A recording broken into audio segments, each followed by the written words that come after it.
Success Mantra by Survi Kapoor. So this is our fourth video of the chapter, The Rise of Nationalism in Europe. The first three videos link is given in the description box. If you have not seen yet, तो देर किस बात की है भाई, जल्दी जल्दी जाओ देखकर फिर इस फोर्थ वीडियो पे जंप करो. So in this video we are going to start the topic, the strange case of Britain. अच्छा जी, strange case of Britain क्यों भाई?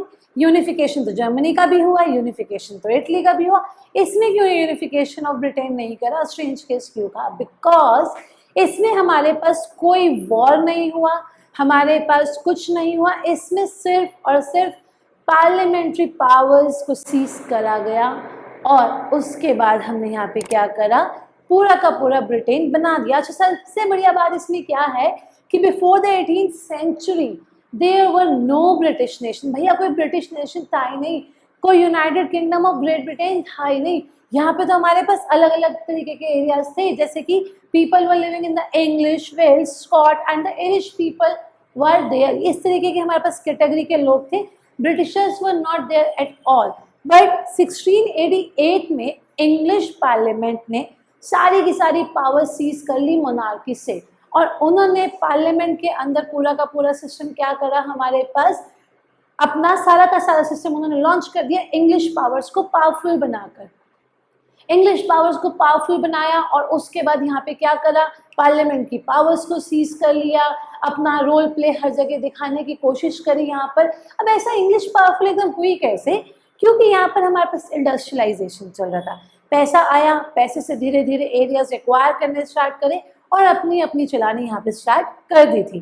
फिर 1707 में एक एक्ट ऑफ यूनियन पास हुआ, जिस एक्ट ऑफ यूनियन के अकॉर्डिंगली स्कॉटलैंड जो था वो पूरा का पूरा इंग्लैंड का पार्ट बन चुका था. यहाँ पे हमारे पास इस स्कॉटलैंड के जो पार्ट बना हमारे पास, इन्होंने यहाँ पर स्कॉटिश पीपल को डिसअलाउ कर दिया कि आप स्कॉटिश लैंग्वेज नहीं बोलोगे, आप अपना कल्चर नहीं फॉलो करोगे, you have to behave as the England people were living over here.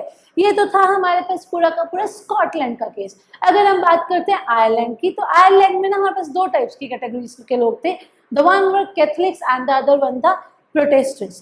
Catholics जो थे वो थे हमारे पास मेजॉरिटीज में, प्रोटेस्टेंट्स जो थे वो थे माइनॉरिटीज में. बट ये प्रोटेस्टेंट्स जो थे ना, ये इंग्लिश पीपल के थे बहुत चहेते. ठीक है, चहेते बोले तो उनसे बहुत प्यार था ना इनको.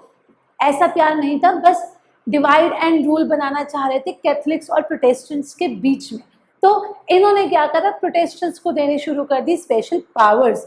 इनके हाथ में स्पेशल पावर्स दी कि चलो भैया जाओ और तुम जाके इन प्रोटेस्टेंट्स को सप्रेस करो हमारे पास यहाँ पे. सो पावर मिलते ही आयरलैंड, ये पावर मिलते ही हमारे पास प्रोटेस्टेंट्स ने इनको क्या करा, सप्रेस करना स्टार्ट कर दिया. कैथलिक्स को मना कर दिया गया कि भैया कुछ अपनी मर्जी से नहीं करना, नेशनल यूनिफॉर्म्स नहीं पहननी है, अपनी इंग्लिश लैंग्वेज में ही बात करनी है, जो भी करना है यहाँ पर. सो इस तरीके से आयरलैंड में हमारे पास डिवाइड एंड रूल चालू करा. कौन सा रूल चालू करा था? डिवाइड एंड रूल हमारे पास यहाँ पे इम्प्लीमेंट करा गया इंग्लिश पीपल के थ्रू कि कैथलिक्स और प्रोटेस्टेंट्स के बीच में डिस्प्यूट्स लेकर आएंगे और उसके अकॉर्डिंगली इनको डिवाइड कर देंगे.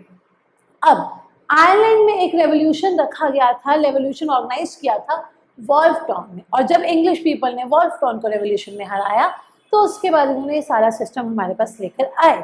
और धीरे धीरे करके बाद में क्या हुआ, आयरलैंड भी जो था हमारे पास इंग्लैंड का पार्ट बन गया, and that's why they were known as the United Kingdom of Great Britain. जब आयरलैंड इंग्लैंड का पार्ट बना तो उस टाइम पे हमारे पास एक्चुअल में United Kingdom of Great Britain form हुआ था, and it was formed in the 1801. अब भाई हमारे पास क्या हुआ, नया ब्रिटेन हमारे पास यहाँ पे आ गया, नया नेशन बन गया. तो अब नया नेशन ऑब्वियसली नई नई चीजें लेकर हमारे पास आएगा. तो यहाँ पर लैंग्वेज रखी गई, नेशनल लैंग्वेज इंग्लिश. यहाँ पर जो हमारे पास फ्लैग्स इंट्रोड्यूस किया गया, new flag were introduce which was named as the Union Jack. एक नेशनल एंथम लेकर आए गए.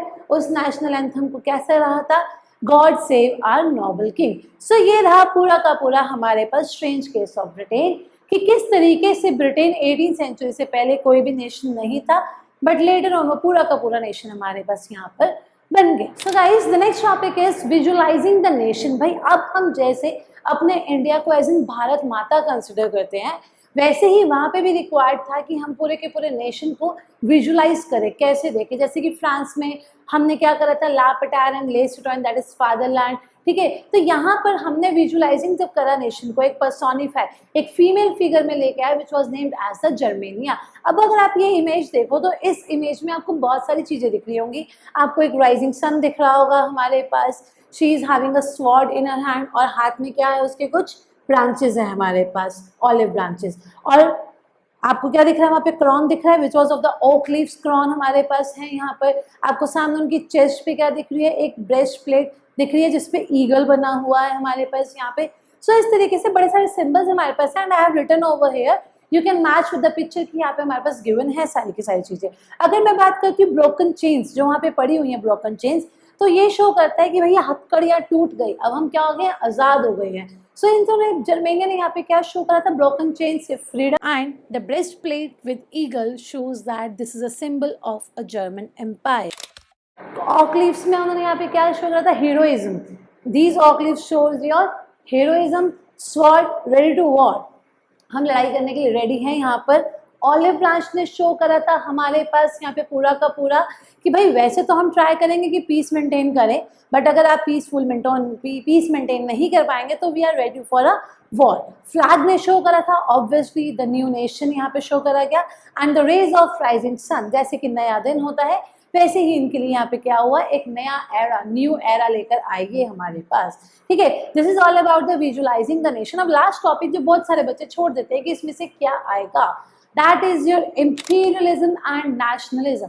अब इंपीरियलिज्म होता क्या है हमारे पास, बेसिकली जब हमारे पास एक powerful country less powerful country को एक्वायर करने की सोचती है, उसे एक्वायर करती है, उस पूरे के पूरे प्रोसेस को हम कहते हैं हमारे पास इंपीरियलिज्म। अब हमारे पास यहाँ पे क्या हुआ, बाल्कन्स एक था, जोग्राफिकली तो बहुत वाइड स्प्रेड एरिया था, बट इट वॉज डिस्ट्रीब्यूटेड, यहाँ पे अलग अलग एरियाज में वो डिस्ट्रीब्यूटेड था। यहाँ पर किसी एक पर्सनालिटी का कोई भी रूल नहीं था, यहाँ पर जो रूल कर रहे थे वो कर रहे थे हमारे पास ऑटोमन एम्पायर यहाँ पे हमारे पास रूल करता हुआ चल रहा था। इस टाइम पे क्या हुआ, उस बाल्कन एरिया को बड़े सारे जो थे एक्वायर करने के बारे में हमारे पास सोच रहे थे, जिसकी वजह से पूरा का पूरा फर्स्ट वर्ल्ड वॉर हमारे पास हुआ। पहले ये बाल्कन एरिया हमारे पास अल्बानिया, सर्वेनिया, बल्गेरिया, इस तरीके से यहाँ पर पूरा का पूरा डिस्ट्रीब्यूटेड था, और इसको कैप्चर करने के लिए इंग्लैंड, रशिया, ब्रिटेन, अलग अलग कंट्रीज के लोग यहाँ पर आए कि भाई हमें चाहिए हमें चाहिए हमें चाहिए। अब जब यार एक छोटी सी चीज़ के पीछे सारे पड़ जाएंगे तो ऑब्वियसली लड़ाई होगी, और इस लड़ाई का हमारे पास रिजल्ट क्या मिला, that was the first world war. First world war होने का एक रीज़न ये भी था कि बाल्कन्स के चक्कर में जो अलग अलग कंट्रीज के बीच में वॉर हुआ था हमारे पास। Okay guys, so that's all the chapter of the rise of nationalism in Europe. In the 4 videos we covered this chapter. Hopefully you guys like the video. You stay updated क्योंकि important questions इस बड़े भारी chapters के important questions सारे उसमें आने वाले हैं, ठीक है। और first 3 videos नहीं देखी तो as I told you, the link is given in the description box. Kindly go over there and check it out, ठीक है। And don't forget to like, share and subscribe my channel. Thank you guys.